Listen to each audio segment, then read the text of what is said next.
Cukuplah ilmu menjadi sebuah keutamaan saat orang yang tak memiliki mengaku-ngaku memilikinya dan merasa senang jika dipanggil dengan gelar ilmuwan. Cukuplah kebodohan menjadi aib saat orang yang bodoh merasa terbebas darinya dan marah jika digelari dengannya. Jika kamu tidak tahan terhadap penatnya belajar, maka kamu akan menanggung bahayanya kebodohan. Ilmu itu seperti air. Jika ia tidak bergerak, maka ia akan menjadi keruh lalu membusuk. Aku mampu berhujah dengan 10 orang berilmu, tapi aku akan kalah pada 1 orang yang jahil bodoh, karena ia tidak tahu akan landasan ilmu. Andaikan aku ditakdirkan mampu menyuapkan ilmu kepadamu, pasti kusuapi engkau dengan ilmu. Besarnya rasa takut itu sesuai dengan kapasitas ilmunya. Betapa aku senang, jika semua ilmu yang aku ketahui dimengerti oleh semua orang. Maka dengannya aku mendapat pahala, meskipun mereka tidak memujiku.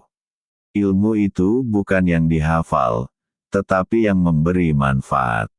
Orang yang pandai akan bertanya tentang apa yang ia ketahui dan tidak ia ketahui.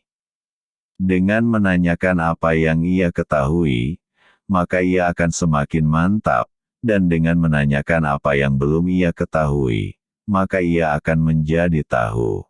Sementara orang bodoh itu meluapkan kemarahannya karena sulitnya ia belajar, dan ia tidak menyukai pelajaran. Siapa yang menghendaki kehidupan dunia, maka harus disertai dengan ilmu. Dan siapa yang menghendaki kehidupan akhirat, juga harus dengan ilmu.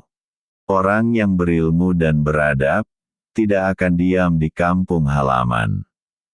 Tinggalkan negerimu, merantaulah ke negeri orang. Orang yang mengkaji ilmu faraid dan sampai pada puncaknya, maka akan tampil sebagai sosok orang yang ahli berhitung. Adapun ilmu hadits, itu akan tampak nilai keberkahan dan kebaikannya pada saat tutup usia. Adapun ilmu fikih, itu merupakan ilmu yang berlaku untuk semua kalangan baik muda maupun yang tua, karena fikih merupakan dasar dari segala ilmu. Ilmu tidak akan dapat diraih kecuali dengan ketabahan. Ilmu itu adalah sesuatu yang bernilai positif, bukan yang menempel di kepala. Tujuan dari sebuah ilmu itu adalah untuk mengamalkannya, maka ilmu yang hakiki adalah ilmu yang terefleksikan dalam kehidupannya, bukan ilmu yang hanya bertengger di kepala. Pekerjaan terberat itu ada 3. Sikap dermawan di saat keadaan sempit, menjauhi dosa dikala sendiri, berkata benar di hadapan orang yang ditakuti.